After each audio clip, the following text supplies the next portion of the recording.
Well, we had a poll and it came down to y'all to which one of 4 scenarios we would cover: the universal merging of Turok's lost world, the STEM outbreak of the evil within, and the invasion of Shadow the Hedgehog's black arms. One contestant won by a landslide though, and it's zombies, baby! With a U. The UK is no stranger to the undead causing but what about today's apocalyptic outbreak differentiates it from any other zombie pandemic? Well, with ties to the Black Plague, it's easy to see how this could be survivable or unsurvivable. But does yet another slow zombie apocalypse with some variants sprinkled in mean game over for you, or just another status quo of life for humanity going forward? Today, we are discussing why you would definitely survive ZombiU's second Blight zombie apocalypse. Dating back to the 16th century, a man named John Dee had gained political advisement under Queen Elizabeth I for his education in mathematics, astronomy, astrology, alchemy, and the occult. His extensive library and influence over courts eventually drew him to wanting more, resorting to divination where he would use a scryer for spiritual conferences with angels. Writing down these conversations in occult Enochian languages, he would begin to predict calamitous events for England. Dubbed the British Nostradamus, he predicted the Great Plague of London in 1665, the Great Fire of London in 1666, the Napoleonic Wars, both World Wars, and much, much more. Many, if not all of his predictions were considered insane dribble and matters of complete coincidence by King James I. His personal experiences and research shine some light into his religious occult predictions, experiencing the 1563 London Plague, where over 1,000 Londoners died per week from Yersinia pestis, otherwise known as the Black Death, where it had wiped out 50% of Europe's population, spurring from unsanitary living conditions and infected pests and rodents almost 100 years prior, in the 1300s. Re-emerging in 1563, did the plague return to claim over 20,000 lives in a year. To avoid her royal council becoming infected, Queen Elizabeth and her entourage fled London to wait out the decline. During their retreat, did John Dee set out on expeditions chronicling his findings as he journeyed to the European expanse. While residual cases and outbreaks of the Black Plague littered parts of Europe to that day, something more sinister and deadly cropped up. A disease with much more horrific capabilities and even more widespread means of infection and spread came about, known as the Blight. Existing alongside the Black Plague, Blight victims would be mistaken and recorded in historical records as merely bubonic plague fatalities. John Dee's wife became infected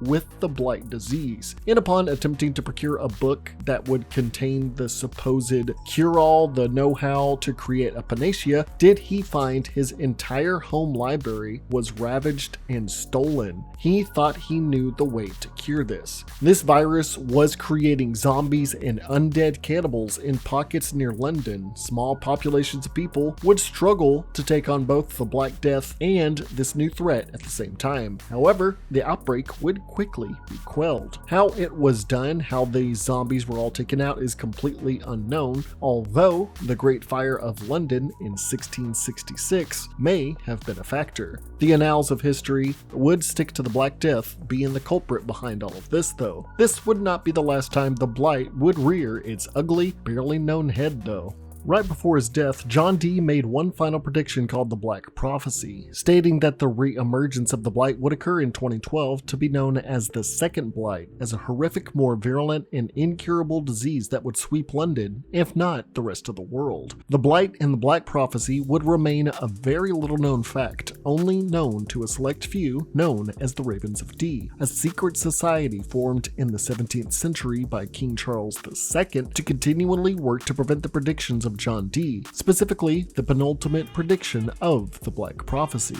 But like many governmental and monarchy-related entities, they failed at preparing for something they were well informed of. The world kept its eyes glued to the prophecies of the ancient Mayan calendar hitting its expiration date, while London's prognostications prognostication was fulfilled by a Brit named D. How this zombie virus came to be is also wrapped in an enigma, but the prepper states that doctors started the mess, mucking about with viruses and playing God. It is most likely residual strains of the virus that somehow survived centuries to be procured and researched by London's top military scientists, either for containing the virus to possibly make a cure for it if it were ever to crop up again, or more than likely, since this is a zombie game, that it was being engineered to be made into a bioweapon. Regardless, the virus breached its containment, and within a short time did all of London become consumed by the second Blight, being a possible variant of the bubonic plague that either mutated from its reemergence in the 1500s or committed an antigenic shift with something like the rabies virus, considering both viruses can stem from rodents and other mammals due to unsafe and unsanitary living conditions while they're all living in squalor, leading to its method of being able to spread via bites and bodily fluid with no direct cure for either ailment, only treatments. This on top of military scientists messing with this genetic concoction for the purpose of biological warfare could have amplified the symptoms, vector methods, and sheer destructive nature of the virus that barely made a blip on the world's radar so long ago. Now, with that history lesson and origin story cleared up, what exactly are we facing? What types of undead will roam about? Why is this in the same vein as what I've discussed with something like Dead Island, Dead Rising, The Walking Dead, and Romero's Living Dead? Well, the full time to infection will be less than an hour, unless you're fucking insta-killed randomly. Sorry. Game pissed me off there for a bit. It pissed me off. Anyways, those that suffer from the one-way affliction will have noticeable symptoms like nosebleeds, heavy coughing, and veins darkening. Convulsions will have the person reeling in pain and in a seizure-like state. The viral load and/or prions will carry through the bloodstream, actively looking for the brain. Once there, the host will instantly lose all sense of self and become animalistic in nature, looking only to feed its cannibalistic tendencies to consume the flesh of living victims and spread the infection. They can pick up the scent of uninfected prey and hunt them down to their death. However, their diminished thinking capacity has them extremely and easily distracted by stuff like bright lights and loud music, ignoring victims to blankly stare at these sources. The Blight zombies can also become completely docile and non-violent if in the presence of music. That's right, music and or party-like environments, refraining from attacking anyone or doing anything whatsoever except staring blankly and mimicking somewhat dancing, really mirroring Shaun of the Dead's figurative sense of a zombie. Until you turn the music off, then the zombies start attacking again. This one scene of the zombies in the dance club room can be considered just a funny little gag where they're not attacking and you can just look at them, but hey, it's a lore survival video and there's not much to sink your teeth into with this game, so I'm going to consider this canon. There is not much differentiating this form of the zombie outbreak from other works of fiction. The generic form of the zombie, otherwise known as blighters, are durable as any undead. Most, if not all people, will become these shambling corpses, requiring a person to remove their head or destroy their brain to fully take them out. Although some will eventually die with enough damage. Destroying their limbs will slow them down to becoming crawlers, but they will still continue their hunt. Their daft nature and slow movements are nothing as individual threats, minus avoiding some bites and scratches, just simple zombie outbreak stuff. As with any zombie outbreak though, their sheer threat comes from their numbers. Allowing them to multiply could mean a much more difficult time for you at surviving. Depending on the conditions of the body before and after infection, can have variants of the ZombiU's getting ZombiU upgrades. Look, I'm working with not much here. Please laugh. Please clap. If their body has decayed enough or dies before full infection takes place, then the rot of the body will force the infected to become a shambler. Extremely slow-moving infected that can literally fall apart from one blow to the body in any part of it. Their awareness, if any, is very thin, meaning they can be easily avoided. Hunters, no, not that one. Hunters That's not even a zombie. The hunters? Oh, come off it. The hunters? Okay, that's not even close. The hunter is a slightly mutated zombie that can full body tackle survivors and are much more aware of their environment, allowing them to easily find prey or be less caught off guard. Sprinters will step up their games and earn their namesake by running full sprint at survivors like a 28 Days Later infected. Hey, another British outbreak that was much better than this dogshit game. They have no visual distinctions from regular infected, so for some people scouting out there, they could be caught off guard by these closet-free joggers. They also retain the dexterity to climb ladders and vertical surfaces as well. Now, as time goes on, for those that retain a keen knowledge on survival and doomsday preparation and keep their awareness, durability, and most importantly, sanity going long into the zombie apocalypse, then the virus can infect them to be a stronger version of the infected once they have turned. The longer a person survives into the outbreak, as the virus evolves and the person gets experience killing the infected, the more the survivor will mutate into stronger forms of blighters and special variants. So, the longer this zombie outbreak goes and the more durable people have become against the outbreak's onslaught, the more stronger the zombies will be. But what are these special variants? For people that are pretty much medically insane, either diagnosed or undiagnosed, a mutation in their body will, for some reason, cause them to emit a gas-like mist from their head. The straitjacket-wearing individual will spit acidic blobs of acid at prey from their mouth to melt away the skin of their victims from long distances. For rebellious, punk-like, and probably drug-addicted people, they could turn into screamers, possibly from continued shouting in their previous life and strains on vocal cords from drug abuse. The screamers have amplified their lungs and vocal cords to channel electricity in the air in small bursts, as well as shout as loudly as possible to draw in all infected in the nearby area, giving them a little bit more of durability, but really they're just alarm systems. Blighters over time can mutate on their own, however, or retain the killing memories from its previous life before becoming infected. If a blighter infects enough humans or a person that was able to kill enough zombies were to turn, then the enraged variants will spurt forth, spewing out a red gas-like aura that causes them to be quick on their feet, faster than any other zombies, and reactive to the actions of others. For enraged blighters that get their kill count numbers high enough to even blow away James A. Janice, then the final stage of infected mutation will occur. The evolved will be the most formidable and honestly out of left field variation that comes out of this outbreak, being extremely durable zombies that can use otherworldly abilities, with the powers to freaking teleport for some reason around an area and shoot volumes of electricity at foes to disable their electronics and mildly shock people. The evolved barely were showcased within the story of ZombiU, or Zombie, or whatever you want to call it, with only 4 instances of these evolved appearing throughout the entire game, detailing that many other different types of powers could have been utilized outside of our knowledge. With these zombies and their full capabilities laid out, I have to say they really fall flat as a supposed prophesied end of the world scenario. London Bridge falling down to this threat does not make any sense. This virus breaking out and consuming all of London so quickly does not seem possible, as a majority of the infected throughout barely clustered together to become the threat that they supposedly are known for, being a horde. And when they do horde up, most of them are extremely slow and easily put down.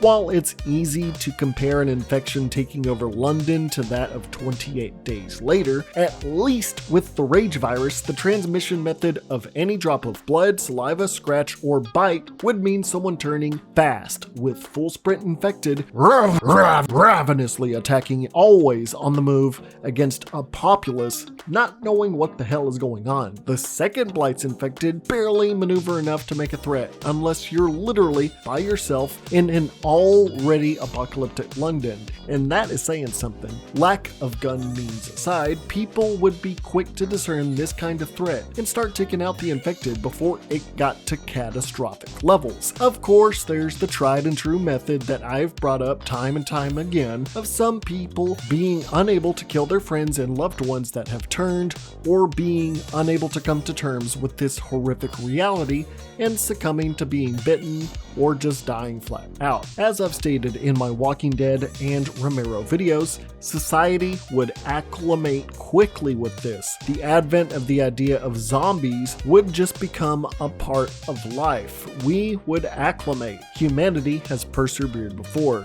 But here's another thing, with the Walking Dead and Romero zombies, those zombies reanimated from anyone that died. The bite just spurred a virus that killed you off. The second Blight requires you to be infected by direct methods. Basically, you have to be bitten. The only possible ways I could see the second Blight becoming more of a threat and actually doing damage as much as it did in the game, or becoming a probably survive scenario, I can't even say this is a why you wouldn't survive, is one of two methods. First, the origins of the virus in conjunction with the Black Death and maybe rabies, causing the virus to spread through rodents and other mammals, and possibly mutating to enter water supplies to make a high infection rate actually possible. That, or the mutation rate of the infected causing those that do survive over long periods of time turning into evolved, teleporting to safe havens, surprising survivors to bite them, using an arsenal of alien-like powers we don't even know about to launch a pretty decent offensive against society. This is the only way I could see it. As it is, the zombies of ZombiU and their special variants do not impose an unsurvivable scenario. Yeah, some of you are dumb, hell, I'm dumb, and some of you may die, but natural selection is here to say that is a sacrifice she is willing to make. But can you genuinely say we will lose to this?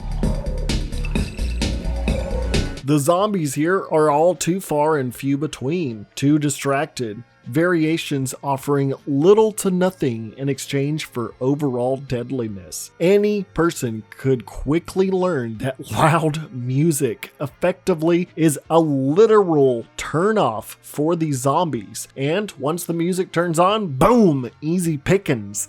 The worst these zombies could do is run, spit, and scream, with the 1 in a million chance that somebody will be an X-Men mutant, but even they are easily killed. It is even shown that an antiviral chemical known as viricide can be made simply by extracting a rich, acrid pus from a blighter's body. Then it can be easily be repurposed to be injected in zombies to instantly kill them. That's right, you can just take some of the biomass from a zombie, repurpose it in less than a day, and inject it in a zombie, and then it kills them instantly. All being done by one doctor that was able to make this zombie-killing chemical agent. It's safe to say we could see other higher scientific officials across the world doing the same, and then making the chemical into a gaseous form, and then administering chemical or gas strikes of viricide to neutralize all zombies in a widespread area without killing any civilians or causing heavy damage to city and landscapes. At the end of the day, though, in the story, the majority of London is firebombed and wiped out by the Royal Air Force, putting an end to the second Blight threat. Except for the pilot possibly being infected. Ooh, but that sequel will never happen. If all it takes to neutralize this entire zombie threat is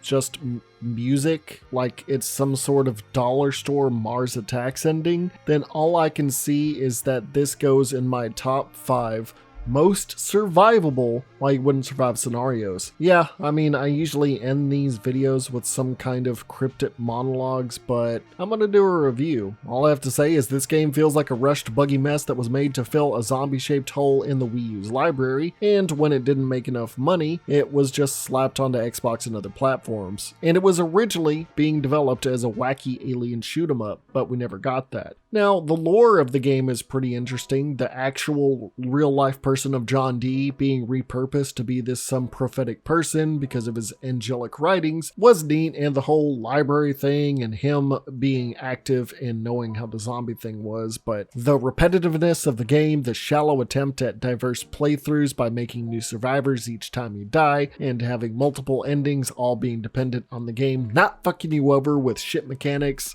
and boring zombies was just not for me. The atmosphere was pretty good though. I'll give it a 3 out of 10 for the game, 1 out of 10 for the zombie danger scale. That wraps up this You Look into Zombie or ZombiU. There's barely anything on the game, and this will surely be one of those games you see people commenting down below saying, "Oh, I remember this. I liked it. I don't remember shit about it though." If there's something I covered that you felt like it needed more explaining or something, or that I was too harsh, let me know in the comments. Feel free to also go below and suggest what we should cover in the future. Feel free to drop in $1 or $2 over on my Patreon, I just burped, or becoming a YouTube channel member to be featured on this list here. Links in the description if you want to follow that, and thanks to Chago for editing today's video together and suffering through the game just as much as I did, but even more. Until next time, I'm Zackass, aka Wow Such Gaming. Thank me for refraining from British jokes, because for once, I didn't bring up my British heritage. Stay happy, stay healthy, and most importantly, stay wow.